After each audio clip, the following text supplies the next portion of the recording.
डंके की चोट पे सांगतो, यांना आरक्षण मिळू देणार नाही. शेकडो गाड्या, हजारो जेसीबी, हेलिकॉप्टर मधून फुलांची उधळण काय करता आणि हे मागास, आम्हाला आरक्षण द्या. आम्ही तुम्हाला कधी विरोध केला का? अरे सध्या तूच बसलाय ना. असं असतं.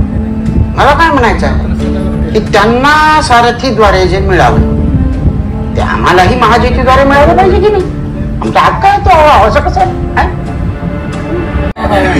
सारथीला बजेट देणं म्हणजे गैर आहे, चुकीचं आहे. तर गरीब संस्थांना एक पसा आणि सारथीला बसा बसा.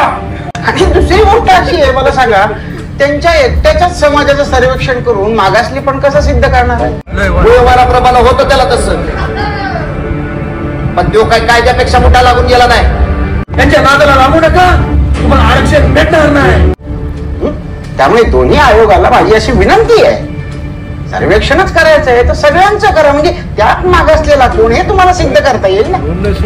हे काय हापूस उभं राहिले, त्यांनी मागून खाल्ले, हे कसले गरीब. आमचा तुम्हाला विरोध नाही, तुम्ही बी आम्हाला विरोध करू नका. हा, नाहीतर कुठं उपटीत असतो मी. लाखो गाड्या यांच्या मोर्चामध्ये ब्रह्मदेव जरी आला तरी यांचं मागासले पण सिद्ध करू शकत नाही.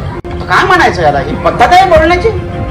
काय काय म्हणाला आधी मला? काय ते हे रे हा, आता म्हणतो ते म्हातारे झालंय ते. अरे हो बाबा, झालो म्हातारा.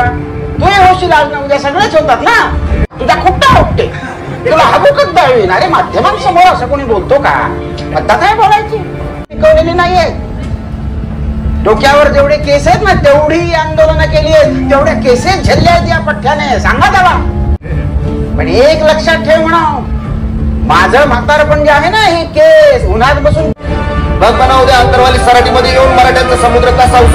नाही नाही, तुझी निस्तिकी असं पांढरी होऊन काय उपयोग रे तुझा?